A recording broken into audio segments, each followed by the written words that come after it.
Hello and welcome to Raj academy. और आज इस वीडियो में हम लोग देखेंगे 90 डेज प्लानर। और ये क्लास 2 है, ठीक है। क्लास सेकेंड है ये वाला। और क्लास 1 में हम लोगों ने इसका जो टॉपिक नंबर 1 है उसको देखे थे। तो एक हिस्ट्री है जो कि प्रिपरेशन आईएएस की तरफ से आता है और बहुत इंपॉर्टेंट है। अगर आपको 17th बीपीएससी का एग्जाम देना है तो उसके लिए बहुत बहुत इंपॉर्टेंट है। तो चलिए हम वीडियो में आगे बढ़ते हैं और डिटेल में देखते हैं। यहाँ पे देख सकते हैं इतिहास बीपीएससी प्रारंभिक परीक्षा हेतु। ओके, तो हम लोग टॉपिक नंबर देखते हैं। अभी हम लोग देख रहे हैं मॉडर्न हिस्ट्री। और मॉडर्न हिस्ट्री में हम लोग कल देखे थे इस टॉपिक यूरोपीय कंपनियों का आगमन, गवर्नर जनरल वायसराय और जो है जो विद्रोह हुआ था 1757 से लेकर 1856 के बीच, उसको हम लोगों ने देखे थे। आज हम लोग देखेंगे सबसे बड़ा विद्रोह 1857 का विद्रोह। फिर हम लोग देखेंगे कि भारत में सामाजिक और धार्मिक सुधार आंदोलन कैसे क्या चले और भारत में श्रम आंदोलन भी चले थे। ये सब टॉपिक से रिलेटेड क्वेश्चन देखेंगे। अप्रोक्स 70 प्लस इसमें क्वेश्चन है, तो ये वीडियो लंबा जाएगा। मतलब 2 घंटा प्लस ये जाएगा वीडियो। तो चलिए हम यहाँ पे शुरू करते हैं।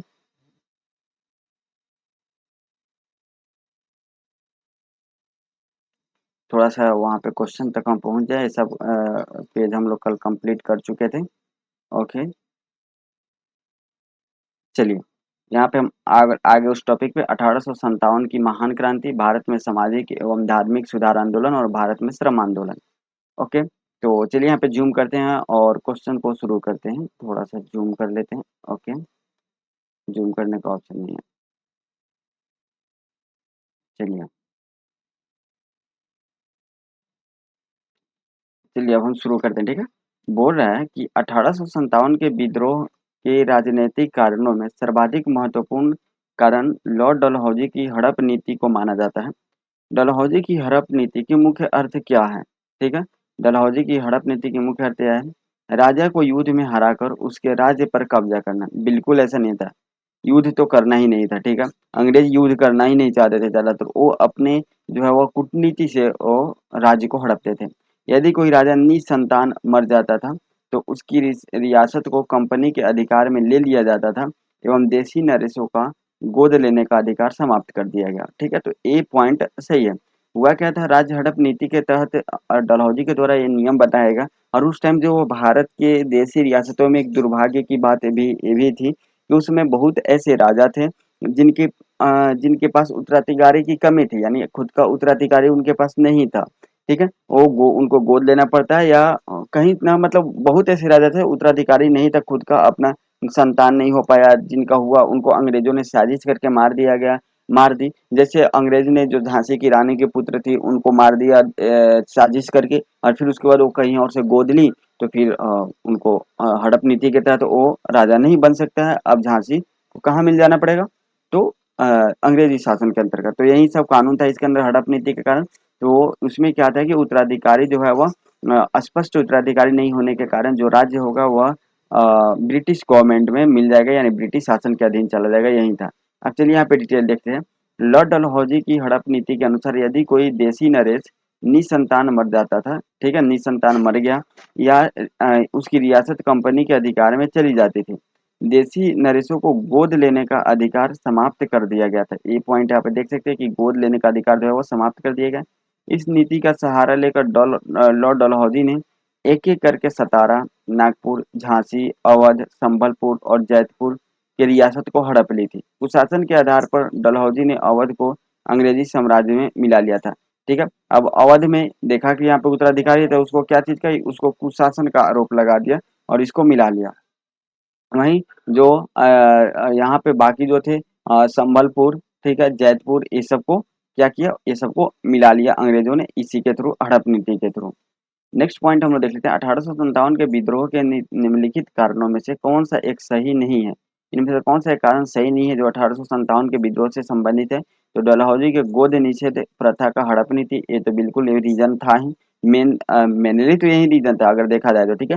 वो फिर अलग कंसेप्ट आता है वहाँ पे जो 1857 की क्रांति की एक चर्बी वाले कारतूस। लेकिन अगर मेन कारण देखा जाए तो यहीं से शुरू होता है सब चीज। जब डलहौजी जो है आया 1848 में, 1849 में जब पंजाब को हड़पना शुरू किया, वहीं से फिर शुरू होता है कहानी, मेन कहानी, ठीक है।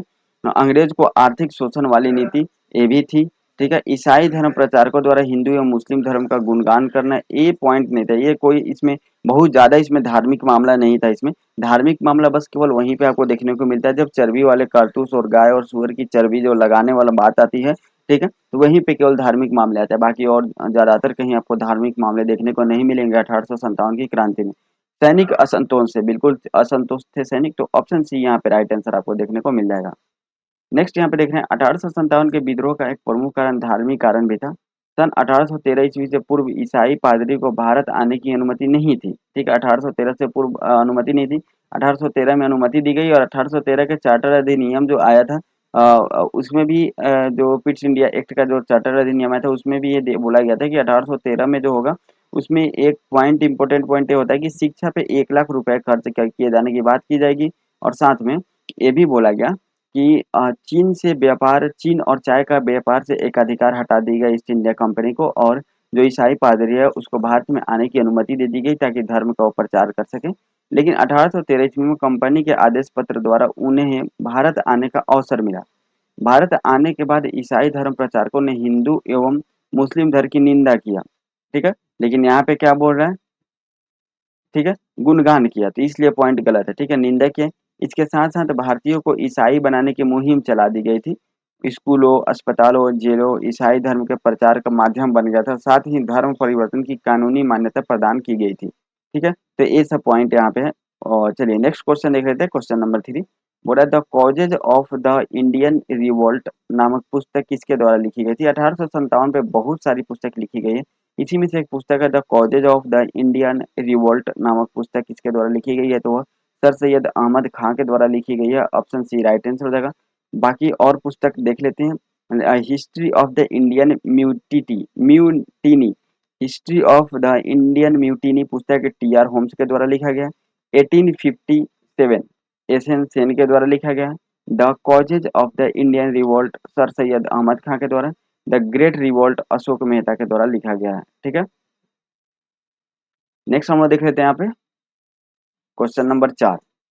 ठीक है, बोल रहा है 1857 के विद्रोह का तत्कालीन कारण निम्नलिखित में से क्या था। ठीक है, तो निम्न तत्कालीन कारण यहाँ पे पूछ रहा है, तो भारत के ब्रिटेन की निर्यात किए जाने वाले माल पर अत्यधिक करारोपण ये तत्कालीन कारण नहीं हो सकता है। धर्म परिवर्तन को कानूनी मान्यता देना ये भी नहीं हो सकता है। ये छोटा सा ये बस ये इतना काम 1857 की क्रांति नहीं करा सकता है, केवल धर्म परिवर्तन वाला मामला। सैनिक असंतोष बिल्कुल यहाँ पे सैनिक विद्रोह भी बोला गया है बहुत सारे इतिहासकारों के द्वारा, क्योंकि इसमें सैनिक बहुत असंतोष से ये जो तत्कालीन कारण जो हुआ था सैनिक असंतोष तत्कालीन कारण में आता है, वहीं चर्बी वाले करतूस, तो सैनिक जो थे असंतोष थे जिसके कारण ये विद्रोह आगे बढ़ा और बहुत व्यापक स्तर पे हुआ। तो ऑप्शन सी राइट आंसर हो जाएगा। और भारतीय समाज में सुधार हेतु कानून बनाने बिल्कुल नहीं, ये भी पॉइंट नहीं होगा। यहाँ पे देख लेते हैं 1857 के विद्रोह का तत्कालीन कारण सैनिक असंतोष था। कंपनी के अधिकारी सेना में भारतीय सैनिकों के साथ भेदभाव का व्यवहार करते थे। सेना के उच्च पदों पर केवल अंग्रेज ही नियुक्त किए जाते थे। अंग्रेज सैनिक एवं अधिकारी भारतीय सिपाहियों को निम्न श्रेणी समझते थे। ठीक है, आप समझ सकते हैं यहाँ पे बहुत कोई कॉम्प्लिकेटेड पॉइंट नहीं है, समझाने की जरूरत नहीं है, क्योंकि जो है वो अंग्रेज हमेशा से भारतीयों को नीच समझते आए हैं, छोटा समझते ही आए हैं। तो वो उसमें सैनिक में भी जो सैनिक मामला में भी था उसमें भी वो ऐसे ही समझते थे। सन 1857 ईस्वी में एक कानून द्वारा सैनिकों को प्राप्त मुफ्त पत्र व्यवहार की सुविधा समाप्त कर दी गई थी, जिससे सैनिक असंतुष्ट थे। यानी मुफ्त जो पत्र व्यवहार था, अब सैनिक जो है उस टाइम मोबाइल वगैरह का तो उस ना वो था नहीं, और जो भारतीय सैनिक थे उनको टेलीफोन यूज करने का अलाउ नहीं था, क्योंकि उनको परमिशन नहीं दिया जाता था। तो वो लोग क्या करते थे, जो पत्र भेजते थे घर पे या कहीं भी उनको था तो वो पत्र भेज देते। तो पत्र भेजने से पहले क्या था, फ्री था, लेकिन और जब डलहौजी आया तो पत्र भेजने में वहाँ पे उनको टैक्स लगा दिया कि आप अगर पत्र वगैरह भेजे तो आपको इतना रुपया चार्ज करना पड़ेगा, इतना रुपया आपको पेमेंट करना पड़ेगा, देन आप पत्र वगैरह भेज पाएंगे। तो इससे सैनिक बहुत असंतुष्ट हुए और फिर चर्बी वाले कारतूस वाला मामला आ गया, इससे भी बहुत असंतुष्ट हुए। बंदूकों का प्रयोग न विद्रोह के लिए मजबूर कर दिया, यानी चर्बी वाले कारतूस वाली नई बंदूक का प्रयोग इसके लिए मजबूर कर दिया सैनिकों को कि विद्रोह किया जाए। नेक्स्ट क्वेश्चन है 1857 में भारत में सैनिकों के असंतोष के कारण कौन थे। ठीक है, वह कौन कौन से कारण थे जिससे सैनिक असंतोष हो गए। सैनिकों ने ईसाई धर्म का प्रचार किया। ठीक है, सैनिक सेना में ईसाई धर्म का प्रचार, इससे भी सैनिक बहुत दुखी हुए। अंग्रेज अफसरों का पक्षपात पूर्ण रवैया, पक्षताप करते थे, यानी जो भारतीय सैनिक थे उनके साथ जो अच्छा व्यवहार नहीं किया जाता था, नीचे देखा जाता था। सिपाहियों के धर्म चिन्हों का प्रयोग करने पर प्रतिबंध, ठीक है? यानी जो सिपाही थे उनको धर्म चिन्हों पर प्रयोग करने से प्रतिबंध लगा दिया गया। यानी अगर आप जैसे हिंदू लोग क्या करते हैं, वो गेरुआ कपड़ा पहनते हैं, उनका एक पहचान होता है, जो गमछा बांधते हैं ये सिर में, ये वो पहचान होता है। जो मुस्लिम समुदाय से हैं वो क्या करते हैं, टोपी पहनते हैं, कुर्ता पहनते हैं, तो वो उनका एक पहचान होता है, धर्म का एक प्रतीक होता है। तो उसको जो है प्रयोग करने से यहाँ पे रोक दिया गया। जो सिपाही में थे उनके लिए थे, ये भी एक सैनिक काफी असंतोष हुए थे, ठीक है? तो यहाँ पे एक दो तीन तीनों पॉइंट सही है, then option D is the correct answer. Next हम लोग देख लेते हैं। उपरोक्त सभी कारण सैनिकों के असंतोष के कारण, तो ठीक है। 6 नंबर क्वेश्चन देख लेते हैं। 1857 की महान क्रांति के संबंध में निम्न कथनों पर विचार करें एवं कूट से चुनकर उत्तर दें। मंगल पांडे ने चर्बी वाले कारतूस के प्रयोग के लिए विरोध 29 मार्च 1857 को विद्रोह 1857 को आवाज उठाई थी, किसने? मंगल पांडे ने। और ठीक है, वो कर चर्बी वाले कारतूस को लेकर। तो यहाँ पे सेकंड नंबर स्टेटमेंट बोला है कि 8 अप्रैल 1857 ईस्वी को मंगल पांडे को फांसी की सजा दे दी गई थी। तो यहाँ पे दोनों पॉइंट सही है। 29 मार्च को उन्होंने आवाज उठाए थे, और 8 अप्रैल को बहुत ही कम दिन में उनको फांसी दे दी गई थी। Then option C is the correct answer. चलिए इसका डिटेल देख लेते हैं। 1857 की क्रांति की शुरुआत मेरठ की छावनी से हुई। यहाँ पर 34वीं नेटिव इन्फेंट्री के जवान मंगल पांडे। अब क्वेश्चन आता है, जो मंगल पांडे कौन से इन्फेंट्री से संबंधित है? तो वो 34वीं से, इंपॉर्टेंट पॉइंट है। 29 मार्च 1857 को अपने सर्जेंट मेजर की गोली मारकर हत्या कर दी। इसके बाद मंगल पांडे को गिरफ्तार कर लिया गया एवं 8 अप्रैल 1857 ईस्वी को फांसी दे दी गई, ठीक है? उसे फांसी दे दी गई। उसे दी गई फांसी की सजा का खबर सुनकर पूरे देश में क्रांति का माहौल स्थापित हो गया था, ठीक है? तो आप ये डेट याद रखिएगा, 29 मार्च 1857 को 1857 की क्रांति यहाँ पे वो हुआ था, ठीक है? चलिए नेक्स्ट हम देख लेते हैं क्वेश्चन नंबर 7। बोल रहा है 10 मई 1857 ईस्वी को मेरठ में सैनिकों ने विद्रोह कर दिया एवं अगले दिन वे अगले दिन वे दिल्ली पहुंच गए। दिल्ली पर कब्जा करने का अभियान शुरू किया। उस समय दिल्ली में कंपनी का राजनीतिक एजेंट कौन था? गुड, ठीक है, क्वेश्चन बहुत बेस्ट है। यहाँ पे पूछ रहा है कि 10 मई 1857 को मेरठ में जो सैनिकों ने विद्रोह किया था वो अगले दिन दिल्ली पहुंच गया। और दिल्ली पहुंचने के बाद इन्होंने क्या किया कि दिल्ली पहुंचने के बाद इन्होंने जो दिल्ली में अभियान शुरू किया और दिल्ली पर कब्जा कर लिया। तो उसके बाद कंपनी और जो यहाँ पे क्रांतिकारी थे उनके बीच लड़ाई हुआ। तो एक किस लड़ाई के नाम से जाना जाता है वो कमेंट करना, ठीक है? तो ये यहाँ पे बताना है आपको। तो उस समय दिल्ली के एजेंट कौन थे, ठीक है, जिस समय 1857 की क्रांति हो रहा था?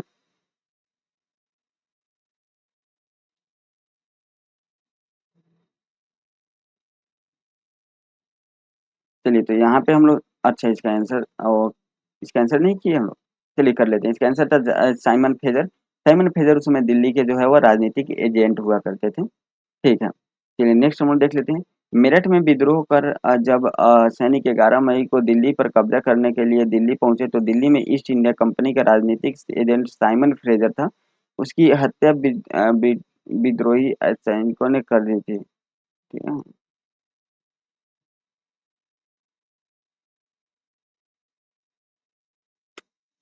ठीक है, तो यहाँ पे उसकी हत्या विद्रोही सैनिकों ने कर दी। और इसके अलावे सिपाहियों ने सैकड़ों अंग्रेजों की मौत के घाट उतारने के बाद दिल्ली पे कब्जा कर लिए थे। 8 नंबर है, निम्न में से कौन एक 1857 के विद्रोह का राजनीतिक कारण नहीं था? यहाँ पे क्या पूछ रहा है? राजनीतिक कारण नहीं था, ये पूछ रहा है। सहायक संधि प्रणाली बिल्कुल राजनीतिक कारण था। गोद निषेध ये भी था। अवध के साथ विश्वासघात ये भी था, ठीक है? लेकिन अंग्रेजों द्वारा भारतीयों के साथ भेदभाव होता है, ये कारण नहीं था 1857 की क्रांति का। Option D is the correct answer, ठीक है? नेक्स्ट हम लोग देख लेते हैं। ऑप्शन डी यहाँ पे राइट आंसर होगा। अब यहाँ पे देख लेते हैं इसका व्याख्या। 1857 के विद्रोह के राजनीतिक कारणों में निम्न प्रमुख थे: सहायक संधि, गोद प्रथा की समाप्ति, अवध के साथ विश्वासघात, विश्वासघात और बहादुर शाह का अपमान, ये सभी प्रमुख कारण थे, ठीक है? ओके, 9 नंबर क्वेश्चन देख लेते हैं। बोरा सन 1856 ईस्वी में लॉर्ड कैनिंग ने बंगाल की सेना में भर्ती होने वाले 9 सैनिकों को सेवा हेतु कहीं भी भेजने हेतु कौन सा नया अधिनियम बनाया था? यह नया अधिनियम था सामान्य सेना भर्ती अधिनियम 1856 देना ऑप्शन बी राइट आंसर हो जाएगा। लॉर्ड कैनिंग ने 1856 ईस्वी में बंगाल की सेना में भर्ती होने वाले 9 सैनिकों को सेवा हेतु कहीं भी भेजने तो ठीक है, तो यहाँ पे हम लोग देख रहे हैं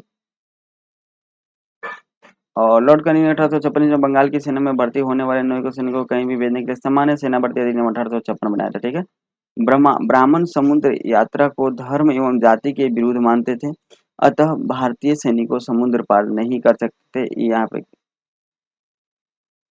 ठीक है, चलिए 10 नंबर क्वेश्चन थोड़ा सा इम्पोर्टेंट है, इसको देख लेते हैं। बोला कोई भी समझदार व्यक्ति यह देख सकता था कि सुरंग तैयार थी और गाड़ी भी तैयार थी तथा कोई भी संभावना बहुत सरलता से उसमें चिनगारी लगा सकती थी। चर्बी लगे कारतूस की कहानी में वह चिनगारी सुनता है। ठीक है, तो जो है वह चर्बी चर्बी लगे कारतूस की कहानी में वह चिनगारी सुलगा दी और उससे जो धमाका हुआ उसने भारत के अंग्रेजी राज्य की जड़ें हिला दी। यह कथन 1857 के बारे में किसने कहा है? ठीक है, तो ये कथन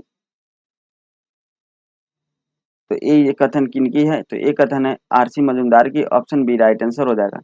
नेक्स्ट बोला उपरोक्त कथन 1857 के विद्रोह के संबंध में प्रसिद्ध इतिहासकार डॉक्टर आरसी मजूमदार ने कहा था 1857 का विद्रोह विदेशी शासक ने राष्ट्र को मुक्त कराने का देशभक्ति प्रयास था। यह कथन प्रसिद्ध इतिहासकार बिपिन चंद्र का है। ठीक है, और 1857 ईस्वी के विद्रोह का आरंभिक स्वरूप सैनिक विद्रोह का ही था, किंतु बाद में इसे राजनीतिक विद्रोह दिया गया। ठीक है, तो 1857 के विद्रोह का आरंभिक स्वरूप सैनिक विद्रोह का ही था, किंतु बाद में इन्हें राजनीतिक स्वरूप ग्रहण किया गया। यह कथन प्रसिद्ध इतिहासकार एस एन रायसेन से संबंधित है। ठीक है, तो हम लोग यहाँ पे 10 नंबर देखिए। अब हम लोग देख लेते हैं 11 नंबर पॉइंट, यहाँ पे देख सकते हैं।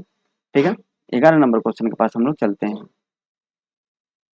10 नंबर का एक पॉइंट रह चुका है, बोल रहा है कि 1857 के विद्रोह में राष्ट्रीयता की भावना का अभाव था और यह सैनिक विद्रोह से बढ़कर कुछ और नहीं था। यह कथन प्रसिद्ध इतिहासकार किसके द्वारा? ठीक है, तो ये जो है वह यह कथन प्रसिद्ध इतिहासकार आरसी मजूमदार के द्वारा है। ठीक है, ये पॉइंट याद रखना है। चलिए 11 नंबर क्वेश्चन देख लेते हैं। क्वेश्चन नंबर 11 देख लेते हैं। 1857 के विद्रोह की नींव तैयार करने वाले निम्नलिखित कारकों में से किसे शामिल नहीं किया जा सकता है? तो 1857 के विद्रोह का नींव तैयार करने वाले जो इनमें से कौन सी चीज़ है जिसको शामिल नहीं किया जा सकता? तो सबसे पहले डलहौजी की डॉक्ट्रिन्स ऑफ लैप्स यानी विलय की नीति, तो ये तो इम्पोर्टेंट है ही। मद्रास में किसानों की भारी करारोपण, ठीक है। ईसाई धर्म की स्वीकार करने का दबाव, ये भी हो सकता है। और उपयुक्त में से एक से अधिक, तो यहाँ पे बोल रहा है कि कौन सा कारक शामिल नहीं है? तो मद्रास पे किसानों पर भारी करारोपण जो है ये नहीं है, ऑप्शन बी राइट आंसर हो जाएगा। बाकी यहाँ पे डिटेल देख लेते हैं। लॉर्ड डलहौजी ने रानी लक्ष्मीबाई के दत्तक पुत्र को उनकी पति का उत्तराधिकारी मानने से इनकार कर दिया। दत्तक पुत्र मतलब गोद लिया हुआ पुत्र। और डॉक्ट्रिन्स ऑफ लैप्स विलय नीति के तहत उनके राज्य को छीन लिया। विद्रोह की यह लहर सिर्फ बड़े केंद्रों तक ही सीमित नहीं रही, बंगाल की सभी सैनिक छावनी और बम्बई की भी कुछ छावनियों को इसने अपनी चपेट में ले लिया। सिर्फ मद्रास अछूता रहा, वहाँ सैनिक अपने अंग्रेज अफसरों के प्रति निष्ठावान बने रहे थे। ठीक है, मद्रास में। 12 नंबर क्वेश्चन है। 1857 के विद्रोह की शुरुआत दिल्ली से हुई थी। ठीक है, मंगल पांडे का संबंध 34वीं बंगाल नेटिव इन्फेंट्री रेजिमेंट से था, तो ये तो 34वीं से था। ठीक है, और 1857 का विद्रोह दिल्ली से शुरुआत नहीं हुई थी, ये मेरठ से हुआ था। ठीक है, तो अब केवल जो है वह गलत असत्य कथन पूछ रहा है, तो ऑप्शन ए असत्य हो जाएगा। बोला 10 मई 1857 को उत्तर प्रदेश के मेरठ से आज़ादी की पहली लड़ाई की शुरुआत हुई थी। तत्कालीन कारण नई एनफील्ड राइफल, जो चर्बी वाले कारतूस और नई एनफील्ड राइफल थे उससे रिलेटेड है।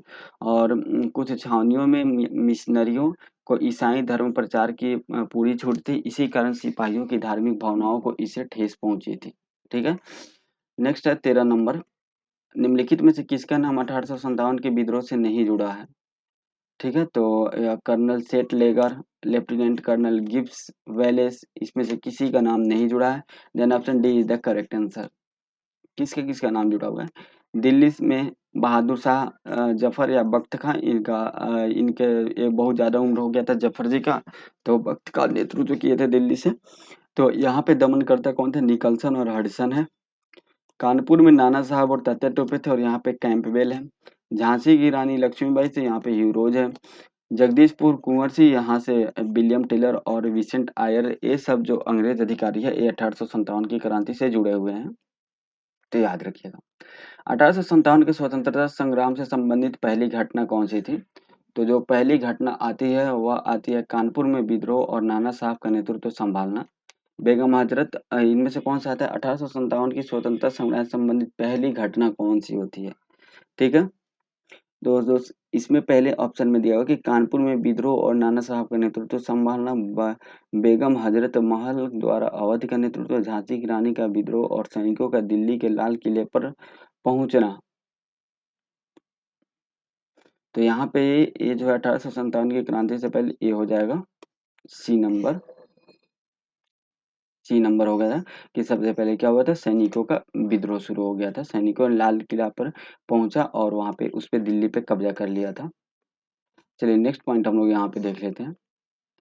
11 मई को विद्रोहियों ने दिल्ली के लाल किले पर अधिकार कर बहादुर शाह जफर को भारत का सम्राट घोषित कर दिया। 5 जून 1857 को कानपुर में विद्रोह की शुरुआत हुई तथा नाना साहब ने कमान संभाली थी। 4 जून 1857 को बेगम हजरत महल ने लखनऊ में विद्रोह की शुरुआत की थी। 4 जून 1858 को रानी लक्ष्मीबाई ने विद्रोह शुरू किया था। 15 नंबर क्वेश्चन है, इन शासकों एवं सरदारों ने तरंग रोधकों का कार्य किया, अन्यथा इसने हमें एक झोंके में ही बहा दिया होता। 1857 के विद्रोह के असफल होने पर किस अंग्रेज व्यक्ति ने यह टिप्पणी दी थी, ठीक है। यानी इन शासकों और सरदारों ने तरंग रोधक का कार्य किया, अन्यथा इसने हमें एक झोंके में ही बहा दी होती, ठीक है।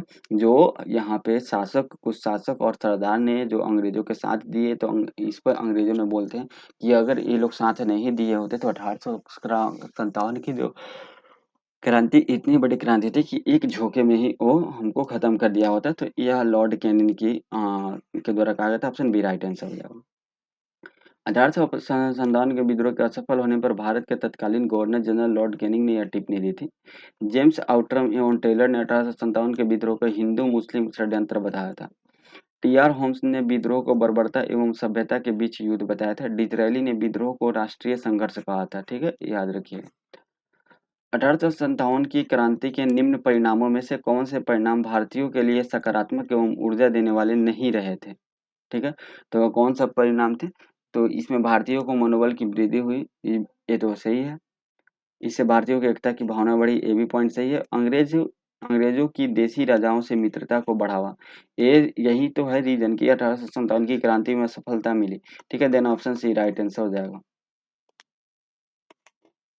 1857 के विद्रोह के बाद अंग्रेजों ने देसी राजाओं से मित्रता को बढ़ावा दिया, यह भारतीयों के लिए नकारात्मक परिणाम रहा, ठीक है।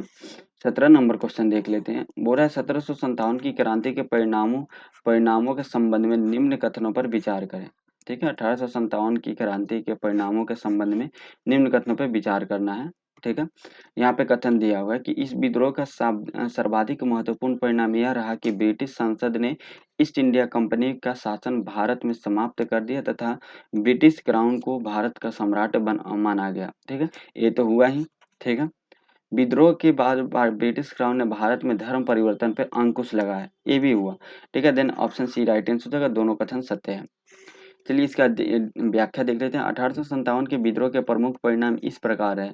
1857 के विद्रोह के बाद ब्रिटिश भारत ने भारत की सामंती तत्वों जैसे राजा रजवाड़ों एवं जमींदारों के प्रति अपनी नीति में बदलाव किया एवं इन्हें नाराज करने की जगह इन्हें सहयोगी बनाने पर जोर दिया।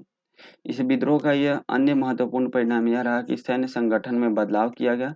यूरोपीय तथा भारतीय सैनिकों का अनुपात 1:2 निश्चित किया गया, ठीक है। उच्च वर्ग की हिंदुओं की सेना में भर्ती बंद कर दी गई, ठीक है। उच्च वर्ग के जो हिंदुओं में थे उनकी सेना में भर्ती बंद कर दी गई।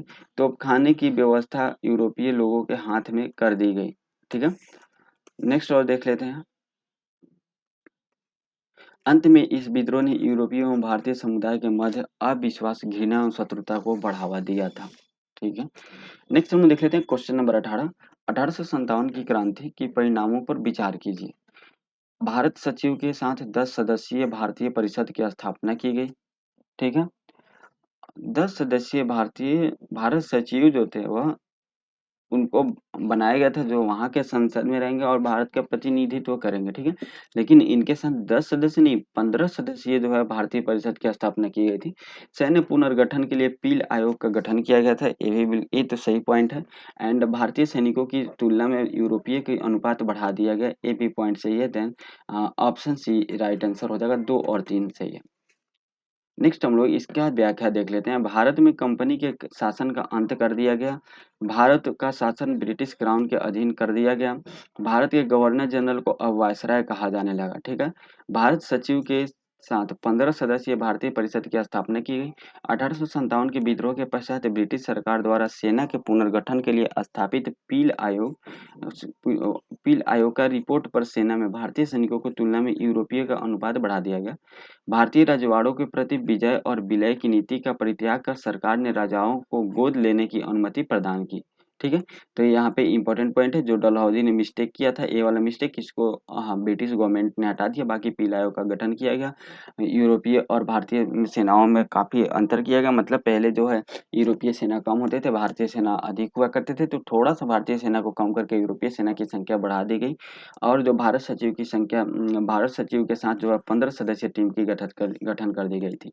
19 नंबर क्वेश्चन है। 1857 के विद्रोह का प्रतीक चिन्ह रोटी एवं कमल था, जिसका संकेतात्मक अर्थ क्या था? इसका संकेतात्मक अर्थ है कि अंग्रेजों को भगाने से हमारी सभ्यता एवं संस्कृति की रक्षा होगी, या अंग्रेजों को भगाने एवं व्यापार पर लगा अत्यधिक कर की दर कम होंगे, अंग्रेजों को भगाने से हम भारतीयों की रोटी सुरक्षित होगी, तभी हम देश के कमल सा खिल उठेगा। यही पॉइंट है। Then option C right answer हो जाएगा। ठीक है। 20 नंबर क्वेश्चन है। रानी लक्ष्मीबाई के संबंध में निम्न कथनों पर विचार करें। झांसी की रानी लक्ष्मीबाई की सहायिका बैजाबाई ने गद्दारी की थी। ठीक है, ये पॉइंट सही है। ठीक। रानी लक्ष्मीबाई एक दत्तक पुत्र दामोदर राय थे, ये भी पॉइंट सही है। रानी लक्ष्मीबाई की अंतिम संस्कार उनका वफादार नौकर रामचंद्र राव देशमुख ने दिया था। ठीक है, ये भी पॉइंट सही है। तो ऑप्शन डी राइट आंसर हो जाएगा। ये जो बैजाबाई जो है, अगर आप इनके बारे में देखिएगा, झांसी की रानी, अगर आप सीरियल देखिएगा, हमने देखे हुए पूरा सीरियल देखे हुए हैं, टीवी वगैरह पे चलता है रात में।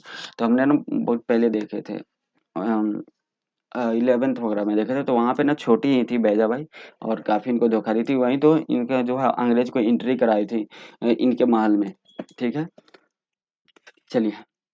तो रानी लक्ष्मीबाई का जन्म 19 नवंबर 1828 ईस्वी को वाराणसी में हुआ था। 1842 ईस्वी में उनका विवाह झांसी के महाराजा गंगाधर राव से हुआ था। एक क्वेश्चन आता है कि उनका विवाह किन से हुआ था? गंगाधर राव से हुआ था।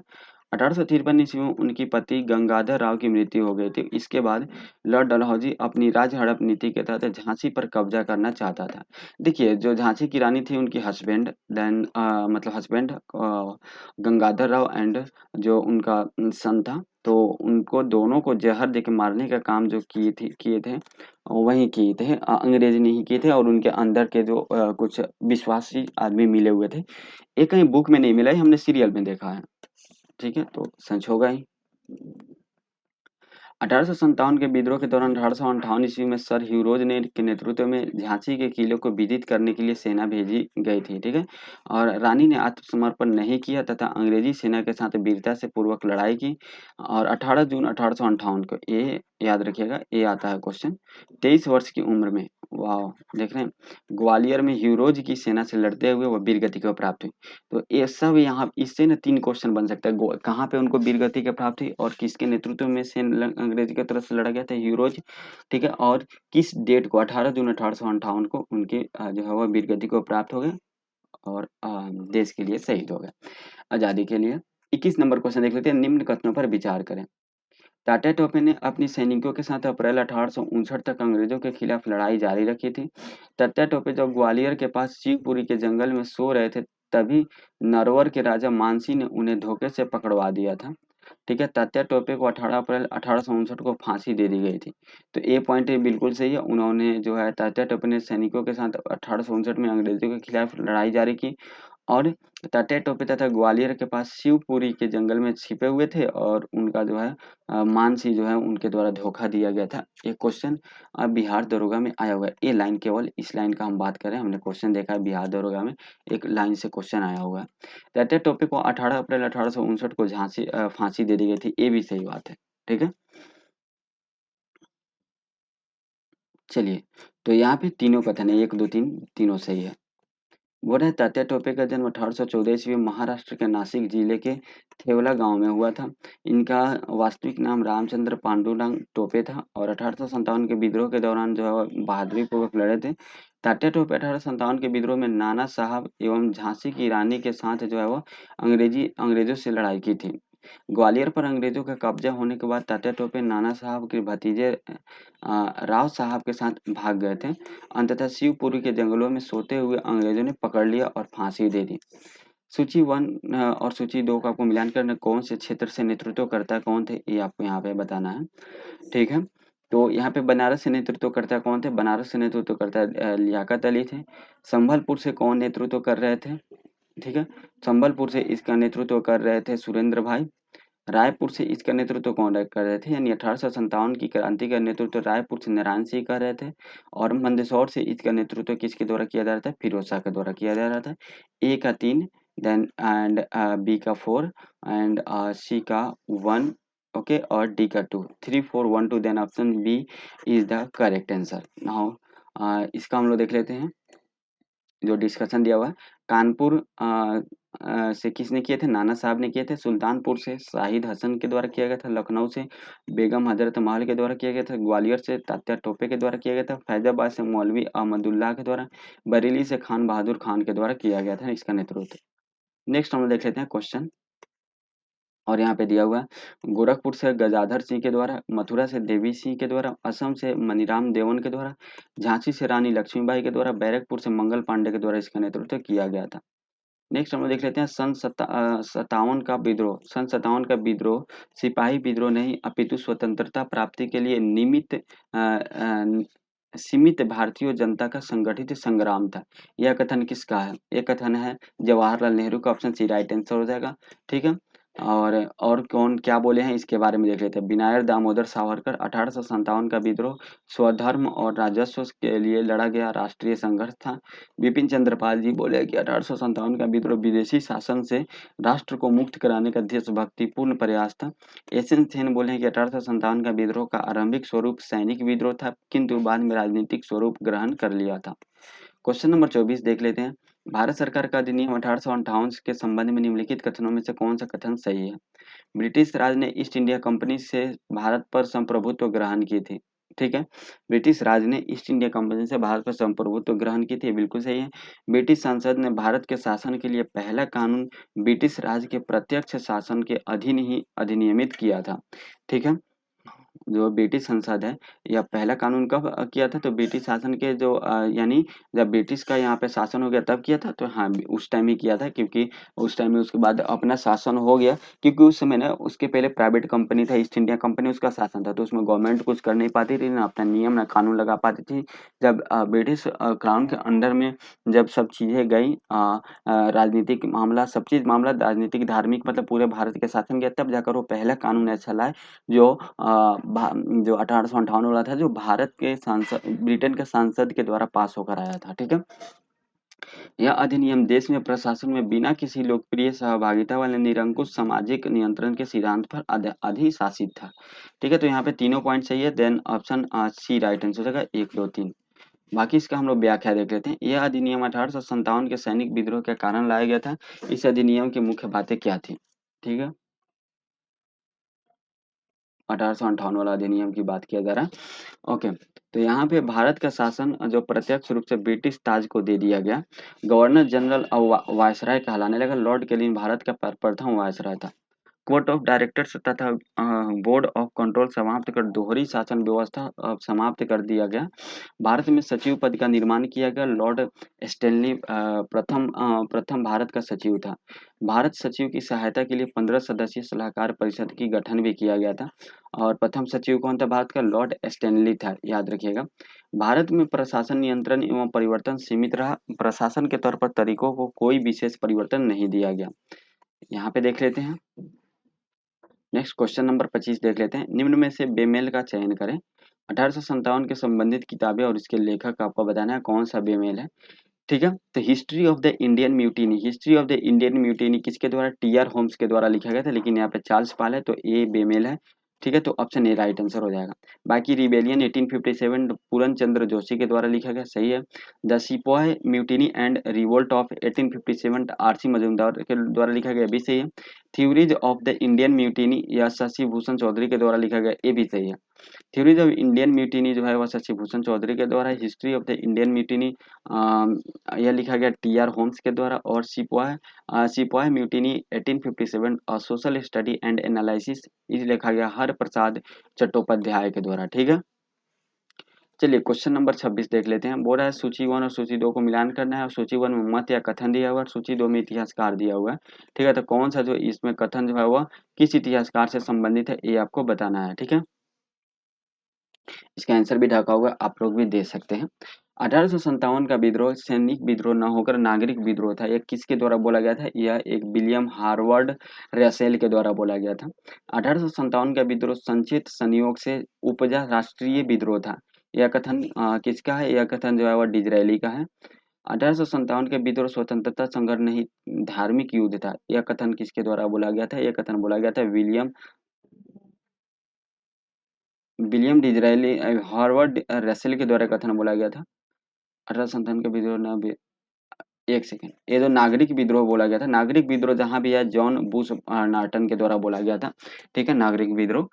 उसके बाद है वर्ष 57 का विद्रोह सिपाही विद्रोह था, यह बोला गया था रॉबर्ट्स के द्वारा, ये याद रखिएगा।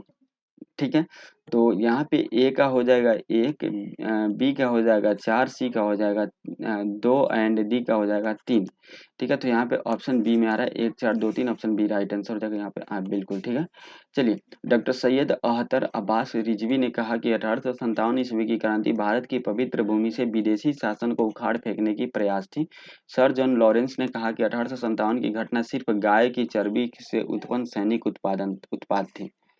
हम लोग 27 नंबर क्वेश्चन देख लेते हैं। 1857 का विद्रोह भारतीयों के लिए सकारात्मक एवं नकारात्मक दोनों रहे। इस विद्रोह के प्रभावों से संबंधित निम्न कथनों पर विचार करें। ठीक है, आत्मबल में वृद्धि, व्यापक संगठन की प्रेरणा, राजनीतिक जागृति, राष्ट्रीय भावना में कमी। तो इसमें से जो कौन सा है जो सकारात्मक जो है वह नहीं है। ठीक है, 1857 के विद्रोह के लिए सकारात्मक और नकारात्मक दोनों रहे हैं। इस विद्रोह के प्रभाव से संबंधित निम्न कथनों पर विचार करें, और इसमें से कौन सा सकारात्मक नहीं है, यानी नकारात्मक आपको बताना है कौन नकारात्मक रहा है। आत्मबल में वृद्धि ये तो हुआ ही। व्यापार संगठन में की प्रेरणा मिली। ठीक है, और जो है वह राजनीतिक जागृति हुई। राष्ट्रीय भावना में कमी आई, कमी नहीं आई, और राष्ट्रीय भावना में वृद्धि हुई, क्योंकि यहाँ पे जो असफल हुआ, तो जब वहाँ पे पता किया गया, रिसर्च किया गया इतिहासकारों के द्वारा कि क्यों 1857 की क्रांति इतनी बड़ी क्रांति थी असफल हुई, उसमें एक ही था कि राष्ट्र की भावना नहीं थी लोगों में। सब लोग अपना पर्सनल लड़ाई लड़ रहे थे। झांसी की रानी को अपना राज चाहिए था, और जफर जी को अपना दिल्ली पे राज चाहिए था, कुंवर सिंह को अपना जमींदारी चाहिए था। तो सबको अपना पर्सनल था, राष्ट्र की भावना की कमी थी। इस कारण विद्रोह असफल हुआ। तो उसके बाद लोगों में राष्ट्र की भावना की जो है वह व्यक्त और तेजी से बढ़ी, और तेजी से बढ़ते बढ़ते एक टाइम आया, ठीक है, जो राष्ट्र की भावना में सब लोग जो है एक साथ मिल के लड़ते थे। तो यहाँ पे ऑप्शन सी राइट आंसर होगा, केवल 4। 1857 निम्न प्रभाव परिणाम भारतीयों के पक्ष में सकारात्मक रहे। इसमें भारतीयों का आत्मबल में वृद्धि हुई, सकारात्मक रहा। भारतीयों की राजनीतिक जागृति में वृद्धि हुई, ये भी पॉइंट सकारात्मक रहा। ठीक है, और क्रांतिकारियों को व्यापक संगठन की प्रेरणा प्राप्त हुई। इससे भारतीयों में एकता की प्रेरणा भी प्राप्त हुई। लेकिन इस विद्रोह के कुछ परिणाम भारतीयों की दृष्टि से हानिकारक एवं अंग्रेज के लिए सकारात्मक रहे। वे इस प्रकार थे। ठीक है, वह सत्ता हस्तांतरण ईस्ट इंडिया कंपनी के हाथ से निकलकर ब्रिटिश सरकारों के हाथों में चली गई। इससे अंग्रेजों की सतर्कता में वृद्धि हुई। फलस्वरूप अंग्रेजों ने सेना और सैन्य सामग्री का एकाधिकार कर दिया। भारतीयों के अस्त्र शस्त्र रखने पर रोक लगा दिया गया। देशी राजाओं से मित्रतापूर्व संबंध स्थापित किए गए। ठीक है। पाश्चात्य सभ्यता के प्रभाव में वृद्धि इत्यादि देखने को यहाँ पे मिली है। 28 नंबर क्वेश्चन है, 1857 के विद्रोह हेतु मुख्यतः भारतीय सेना की ही उत्तरदायी थी, अतः इसका पूर्णतया पुनर्गठन किया गया। सेना के पुनर्गठन से संबंधित निम्न कथनों पर विचार करें। बम्बई प्रेसिडेंसी ने बम्बई प्रेसिडेंसी जो था वह यूरोपीय एवं भारतीय सैनिकों का अनुपात एन का अनुपात 3 कर दिया था। ठीक है, ये पॉइंट सही है। बाकी 1.2 किया गया था बाकी जगह। सेना और तोपखानों में ऊंचे पद पर केवल यूरोपीय के लिए ही आरक्षित की गई, ये भी सही है। तोपखानों जो है वह भारतीयों के तो हटा दिया गया। तोपखानों पे किसी भी भारतीय का नियंत्रण नहीं होता था। 1857 के विद्रोह के बाद भारत में यूरोपीय सैनिकों की संख्या में वृद्धि की गई थी। ठीक है, कंपनी की यूरोपीय सेना को हटाकर ब्रिटिश सरकार ने अपनी सेना की तैनाती की थी। ठीक है, तो यहाँ पे कौन सा कथन सत्य है? 1 2 3 सही है। तो यहाँ पे कंपनी ने यूरोपीय सेना को हटाकर ब्रिटिश सेना सरकार ने अपनी सेना तैनाती की थी। ठीक है, तो ऑप्शन सी राइट। ऐसा नहीं हुआ था, उन लोगों ने क्या किया था, जो सेना वही था उसमें भारतीयों की संख्या घटा दिया था। ठीक है, नेक्स्ट यहाँ पे व्याख्या देख लेते हैं। कंपनी की यूरोपीय सेना को हटाया नहीं गया था, बल्कि कंपनियों की यूरोपीय सेना ब्रिटिश सरकार की हस्तांतरित कर दी गई। अनुपात 1:2 कर दिया गया और मद्रास और बम्बई प्रेसिडेंसी में 1:3 रहा।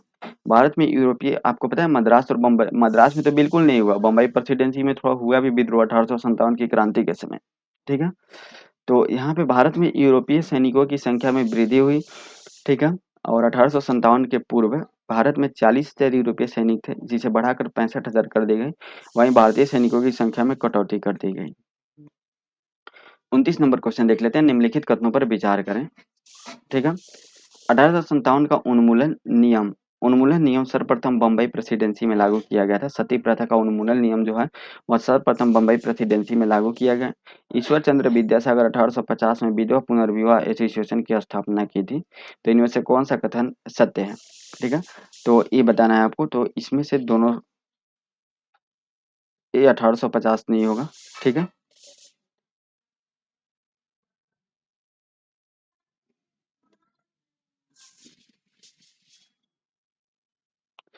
और ये तो 1850 नहीं होगा, और सती प्रथा सर्वप्रथम बम्बई प्रेसिडेंसी में नहीं हुआ था। तो यहाँ पे जो है उपयुक्त में से कोई सही नहीं है, then option D right answer हो जाएगा। ठीक है, बाकी यहाँ पे अगर हम लोग देखें, अगर यहाँ पे पॉइंट देखें तो यह जो है वो राजा राम मोहन राय के द्वारा जो विधवा पुनर्विवाह है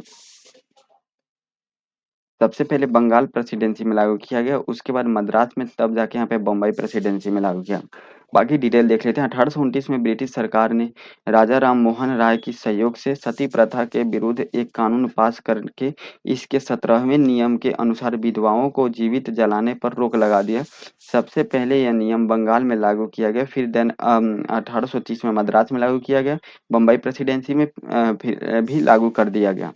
विधवा पुनर्विवाह को मान्यता दिलाने में ईश्वर चंद्र विद्यासागर का सबसे महत्वपूर्ण योगदान है, परंतु विष्णु शास्त्री पंडित ने विधवा पुनर्विवाह एसोसिएशन की स्थापना की थी।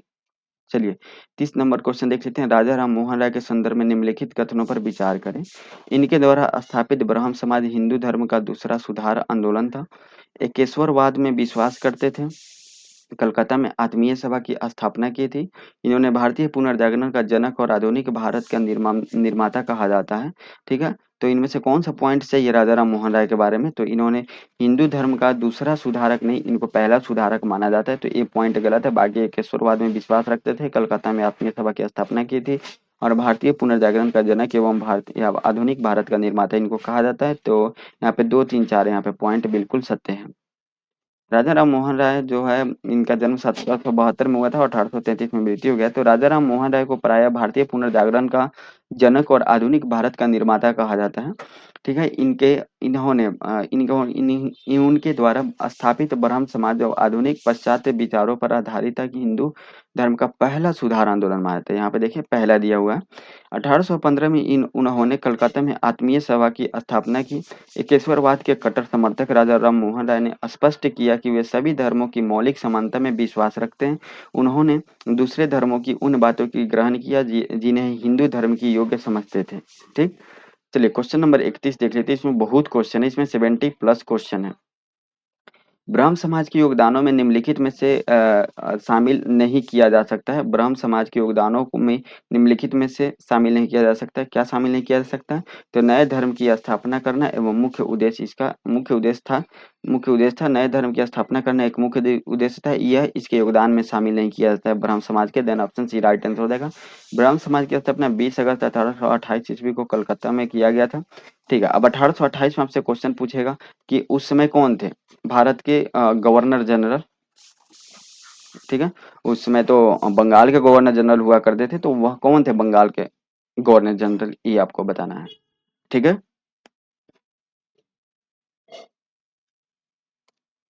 ये आपको बताना है कमेंट करके। इन्होंने 1815 ईस्वी में आत्मीय सभा की स्थापना की थी। इन्होंने 1817 ईस्वी में कलकत्ता में डेविड हेयर की स्थापना सहायता से कलकत्ता में हिंदू कॉलेज की स्थापना की थी।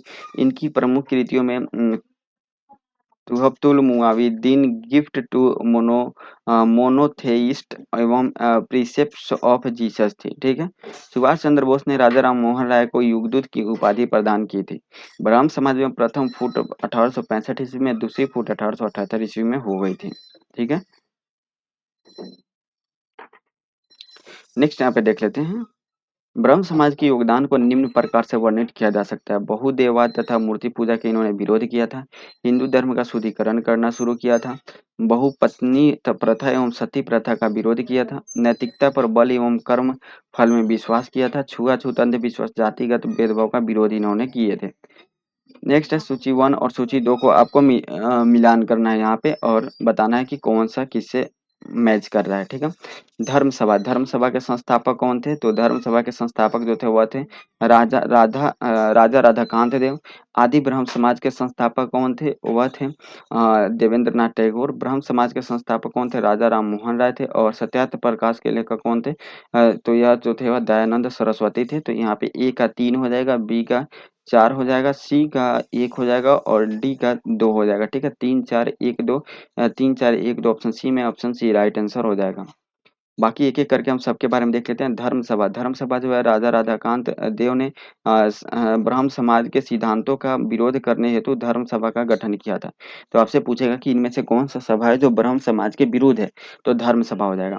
आचार्य केशव चंद्र सेन एवं देवेंद्र नाथ टैगोर ने मतभेद होने के कारण 1865 में सेन आचार्य की पदवी से बर्खास्त कर दिया गया। 1866 में सेन ने भारतीय ब्रह्म समाज एवं देवेंद्र नाथ टैगोर के ब्रह्म समाज को आदि ब्रह्म समाज के नाम से जाना जाने लगा। ब्रह्म सभा 1828 में राजा राम मोहन राय के ब्रह्म सभा का गठन किया गया, जिसके बाद नाम परिवर्तन पर ब्रह्म सभा कहा जाने लगा। ठीक है, सत्यार्थ प्रकाश दयानंद के विचार एवं चिंतन का प्रकाश उनकी प्रसिद्ध पुस्तक सत्यार्थ प्रकाश में हुआ था। तो चलिए 33 नंबर क्वेश्चन देख लेते हैं। ईश्वर चंद्र विद्यासागर के बारे में निम्नलिखित में से कौन सा कथन सही नहीं है? एक कथन आपको बताना है। विद्यासागर के लेखन में बंगाली भाषा के विकास का उल्लेख मदद की। उन्होंने कलकत्ता के संस्कृत कॉलेज के विद्यासागर की उपाधि मिली थी। विद्यासागर की उपाधि मिली थी। ठीक है, और स्त्रियों की शिक्षा के प्रचार के लिए उनमें बहुत उत्साह थी। विद्यासागर ने विधवा पुनर्विवाह समर्थन नहीं किया था। ए पॉइंट जो है वो गलत है, क्योंकि वो स्पेशली जाने ही जाते हैं विधवा विवाह के लिए। ठीक है, तो यहाँ पे 4 नंबर पॉइंट जो है इसमें जो कथन कौन पूर्ण निम्न कौन सा कथन सही नहीं है? तो 4 नंबर कथन सही नहीं है। तो देन ऑप्शन 4 तो ऑप्शन सी में है, तो सी राइट आंसर हो जाएगा। ईश्वर चंद्र विद्यासागर बंगाल का पुनर्जागरण के स्तंभों में से एक थे। संस्कृत भाषा और दर्शन में अगाध पांडित्य के कारण विद्यार्थी जीवन में ही संस्कृत कॉलेज में इन्हें विद्यासागर की उपाधि दे दी गई थी। उस समय हिंदू समाज में विधवा की स्थिति बहुत शोचनीय थी। इन्होंने इन्हीं के प्रयासों से 1865 ईस्वी में विधवा पुनर्विवाह के लिए लोक मत तैयार हुआ तथा विधवा पुनर्विवाह कानून पारित हुआ। इन्होंने बांग्ला भाषा के गद्य को सरल एवं आधुनिक बनाया। बांग्ला लिपि को भी सरल तथा तर्क सम्मत बनाया। स्त्री शिक्षा के समर्थक श्री बैथियून की सहायता से गर्ल्स स्कूल की स्थापना की थी। लगभग 35 स्कूल खुलवाए थे और सुधारक के रूप में इन्हें राजा राम मोहन राय जो उत्तराधिकारी समझा जाता था। ठीक है, ये याद रखिएगा। नेक्स्ट क्वेश्चन नंबर 34 देख लेते हैं। भारत में सामाजिक धार्मिक सुधार आंदोलन के सकारात्मक योगदान के निम्न में से किसे शामिल नहीं किया जा सकता है? ठीक है, तो सकारात्मक में किसे शामिल नहीं किया जा सकता? यह पुरोहितों का एक अधिकार को चुनौती नहीं दे सका, यह शामिल नहीं किया जा सकता। ऑप्शन बी राइट आंसर हो जाएगा। भारत में सामाजिक धार्मिक सुधार आंदोलन ने पुरोहितों के अधिकार को कड़ी चुनौती दी थी। इन सबके अलावे इसके मध्य वर्ग में नई समझ एवं चेतना जागृत की तथा इसके उदय में महत्वपूर्ण भूमिका निभाई। इसने लोगों की शक्ति एवं आंदोलन करने की प्रवृत्ति को एक नया स्वरूप दिया जो औपनिवेशिक शासक के तले बिल्कुल असहाय होकर रह गई थी। इस आंदोलन ने लोगों में सामाजिक भेदभाव एवं शोषण के विरुद्ध संघर्ष करने की चेतना जागृत की इत्यादि। 35 नंबर क्वेश्चन देख लेते हैं। भारत में सामाजिक एवं धार्मिक सुधार आंदोलन के नकारात्मक प्रभावों का विचार करें। ठीक है, तो यहाँ पे सुधार में क्या हुआ? आंदोलनों ने में संस्कृति एवं कुछ चुनिंदा पहलुओं को ज्यादा महत्व दिए जाने से संस्कृत के अन्य क्षेत्रों जैसे स्थापत्य, संगीत, चित्रकला, मूर्तिकला इत्यादि को उपेक्षित हो गए। धार्मिक सुधारकों ने सांप्रदायिक सौहार्द एवं आपसी भाईचारा को बढ़ावा दिया। ठीक है, तो इसमें से जो है धार्मिक सुधारकों ने सांप्रदायिक सौहार्द एवं आपसी भाईचारा को बढ़ावा दिया। ये पॉइंट जो है यहाँ पे, तो ये यहाँ पे बोल रहा है कि नकारात्मक ये प्रभाव यहाँ पे जो है वो ये नकारात्मक प्रभाव है। ठीक है, तो यहाँ पे ऑप्शन ए राइट आंसर रहेगा, केवल वन। बाकी इसका व्याख्या देखते हैं। भारत में धर्म एवं समाज सुधार के संबंध में नकारात्मक प्रभाव के संदर्भ में केवल कथन वन सत्य है। ठीक है, एक कथन गलत है। ठीक, नेक्स्ट हम लोग देख लेते हैं इसका व्याख्या में कि धार्मिक सुधार द्वारा केवल अपने धर्म की श्रेष्ठता स्थापित करने के प्रयासों में सांप्रदायिक सौहार्द को धक्का लगा तथा लोगों ने अपनी भाईचारा कम हुआ। ओके, हिंदू समाज सुधारक अपनी विचारधारा में प्राचीन इतिहास एवं संस्कृति में ही संकुचित होकर रह गए तथा उन्होंने मध्यकालीन इतिहास को बिल्कुल भी भुला दिया। तो ये सब पॉइंट जो थे वह नकारात्मक पॉइंट थे। थोड़ा हम देख लेते हैं, यहाँ पे 70 क्वेश्चन है, तो हमको एक चीज ये देखना है कि इसमें जो अभी तक कितने घंटे का क्लास हुआ है। अगर जो है वह 1 घंटा प्लस हो गया हुआ तो यहीं पे स्टॉप करेंगे, फिर बाकी के 35 क्वेश्चन नेक्स्ट क्लास में हम लोग करेंगे। तो दोस्तों यहाँ पे हमने देख लिया। ठीक है, हम लोग ना बाकी के 35 क्वेश्चन जो है नेक्स्ट क्लास में करेंगे क्योंकि अप्रॉक्स 51 मिनट का ये क्लास हो चुका है। तो बहुत लंबा क्लास होने पे थोड़ा सा बोरिंग लगेगा, तो आप लोग इतना ही रिवीजन कीजिए। पढ़ना इंपॉर्टेंट नहीं है, सबसे बड़ा इंपॉर्टेंट रिवीजन होता है। पढ़ सब कोई लेता है एग्जाम में, लेकिन एग्जाम वही क्रैक करता है जिसका रिवीजन होता है। तो मिलते यहीं पे रखते हैं, फिर कल 10 बजे इसका 35 क्वेश्चन का वीडियो आएगा। मिलते हैं नेक्स्ट वीडियो में। आज की वीडियो में इतना ही, तब तक के लिए जय हिंद, जय भारत।